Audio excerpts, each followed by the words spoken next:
Hi guys, I welcome you all again to the Fast Track series for RBI Grade B 2018, a video series brought to you by EduTap. So telling you about this particular series after phase 1, and I hope you all have done really well. Here we are going to cover the ESI and FM current affairs starting from August 1 so that it will be useful in your upcoming exam.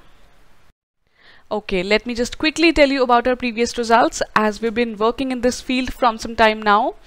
Last year, 124 EduTapians reached the interview stage, and you see 27 could make it to the final list. So here are the various courses exclusively for your phase 2 exam. You can see here the FM full video course, ESI full video course, and the combined full video course, which consists of notes, MCQs and worksheets as well.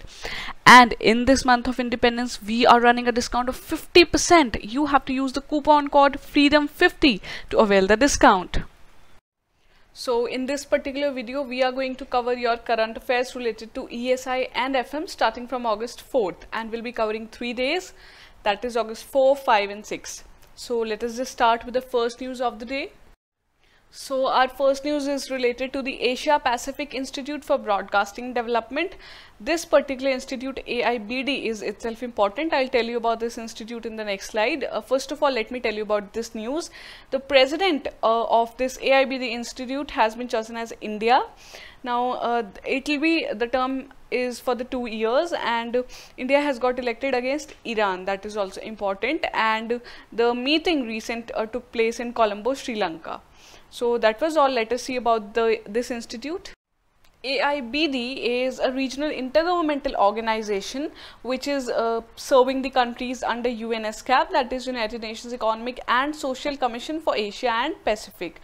So it is serving these countries under the electronic media development, and it was established in 1977 under the auspices of UNESCO. So you can see the main motive of this AIBD organization is to serve the electronic media development, and secondly, important to note down here is that it is based in Kuala Lumpur, Malaysia. So that is the headquarter of this particular organization. And yes, I guess that would be all from this particular news. Moving on to the next news. Okay, GST Council meet is our another important news. Now see, since this meet has recently taken place and they have now come up after this meet as the cashback incentive to promote the digital payment. Now this will basically, the cashback would be given on the payment of GST through the digital method, and a cashback of 20% has been decided by this council. So you see, a push has been given by the government to promote the digital payment and digital method in our country.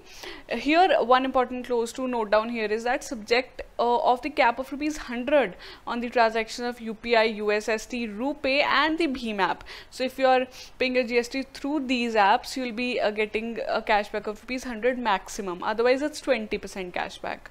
So yes, that would be it taking from this GST Council meet. This particular news is related to the bilateral trade relation between India and USA.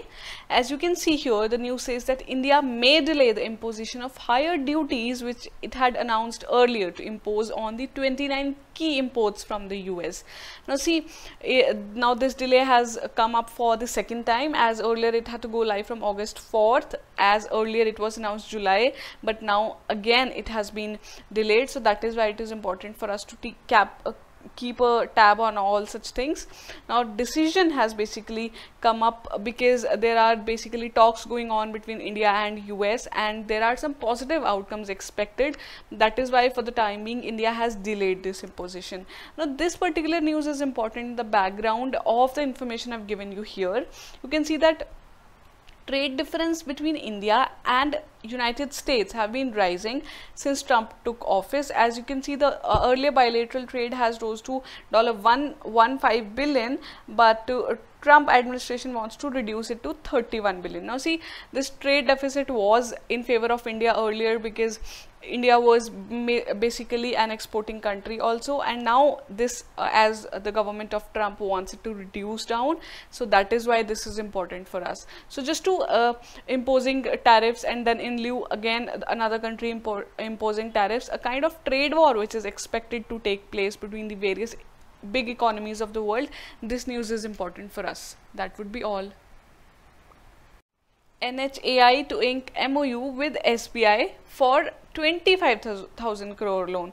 Now see, National Highway Authority has inked this pact with SBI for a long-term unsecured loan. Now this unsecured loan is important here. Now it will be a costing of rupees 25,000 crore. Now this is the highest long-term unsecured loan which is given to any entity by SBI, and this entity is now NHAI. So basically, as NHAI is involved in the construction of the infrastructure of the country, like roads, bridges, flyovers, so that is why SBI has granted this loan. NHAI had invited this EOI, that is expression of interest, from the various commercial banks where SBI was interested, and finally they have given this offer to give this particular loan of 25,000 crore. So another important economy related information here, Fugitive Economic Offenders Bill, which had been earlier passed by both the houses, has now been assented by President. Now this particular Fugitive Economic Offenders Bill is important in the background of so many fugitives, as you have seen in news. So a fugitive offender is a person who is basically out of the country after taking so many loans and not returning the loans. He has been declared as a person who is not able to return his loans. So now with this passing of the bill, it will prevent big economic offenders from fleeing the country and thus evading the law. Now, so you can see a strict step which has been taken by government, and through this bill they'll be now allowed to declare a person and confiscate his property, which include the Benami ones as well. So that is a step which is again taken by the government to strengthen our economy. Okay, now this is again important, government e-marketplace, that is GeM. Now this GeM is particularly important. It has been basically laid down for the public procurement. It's a government e-marketplace. It's 100% government company owned company. The company is acted at 2013. It is basically like an online platform for the procurement of the common use goods and the services whichever are required by the various government organizations. So basically it will be improving transparency in the procurement.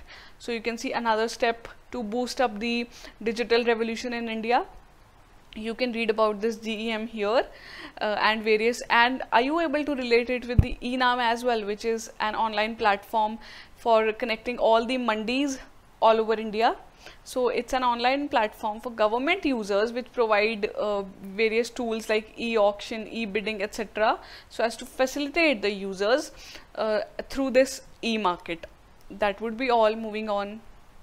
So here is another important news for us. Niti Aayog has identified 117 districts as the aspirational districts for RUSA scheme. Now this RUSA scheme we'll be discussing in the next slide. First, let me tell you about this particular news.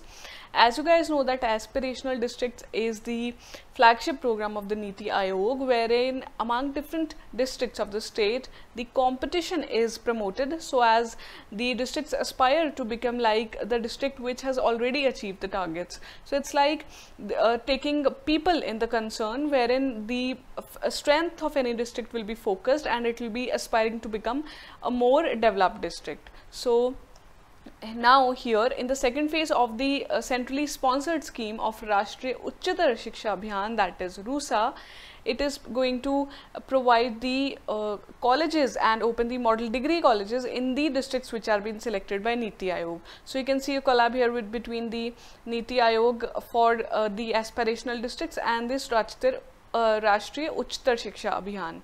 So let us just discuss about this RUSA.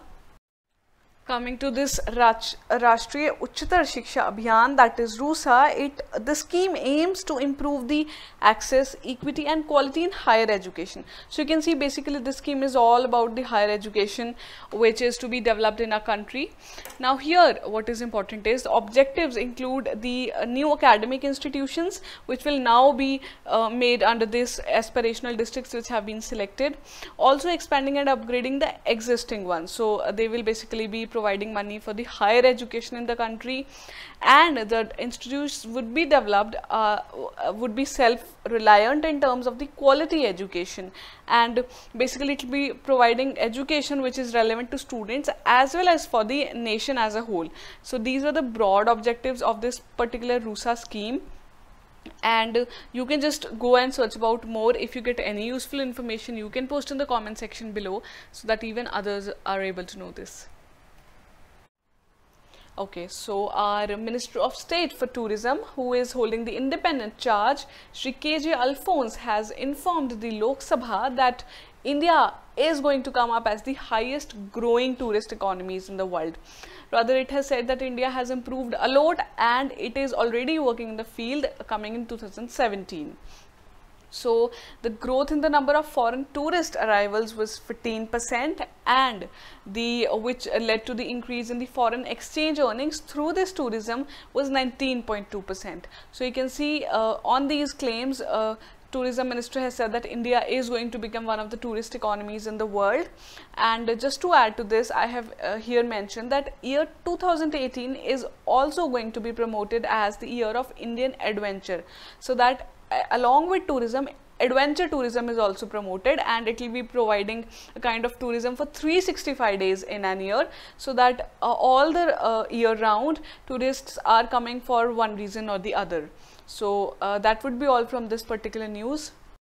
Okay, our next news is related to Project Mausam. Such a huge amount you can see here. It has been approved and allocated for this project. Now, just to let you know about this Project Mausam, as you can get confused with whether it is related to some weather forecasting or Indian Meteorological Department, it is the initiative of Ministry of Culture. So that is why it is important to note down. Now, basically, through this project, we are going to target various sites which are along the Indian Ocean, be it in India or the other boundaries of Indian Ocean, so that they can be identified and then nominated to the inscription on the UNESCO's World Heritage Site. So you can see such a unique initiative which has been taken by the Ministry of Culture. Now it will be implemented by the Archaeological Survey of India. It is also important to note down. And secondly, the associate bodies here are National Museum and Indira Gandhi National Center for Arts. So these are the two associate bodies. It will be implemented by the Ministry of Culture, and the Project Mausam is important, like what is it related to. So yes, that would be all. Moving on. And the last news of the day is related to the two portals, which are, that is BIMS and Bhumi Rashi portal. So these two have been launched by Shri Nitin Gadkari, the Union Minister. Now this telling you about these two portals, this BIMS, that is Bidder Information Management System, this portal is related to the information management and database of the bidders, so that they can be accessing all the data which is relevant to the bidding and the process involved. And secondly, this Bhumi Rashi linkage portal is about the land acquisition portal, and all the notifications which are related to the acquisition of land would be posted here through this app, and then they'll be getting all the accesses to it. So these two portals are important for us to remember. You can read more about these portals in the content sheet which is provided.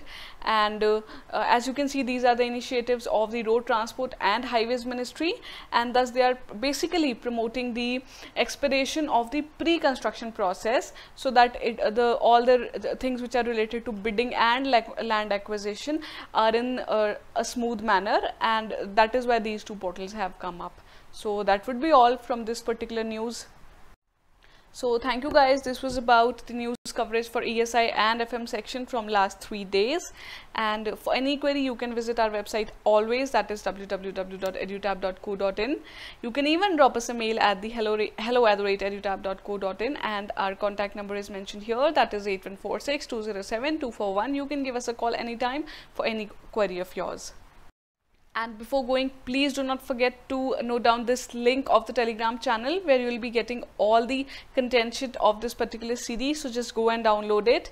And if you like this video, please do like, subscribe and share. Thank you guys. Have a happy learning.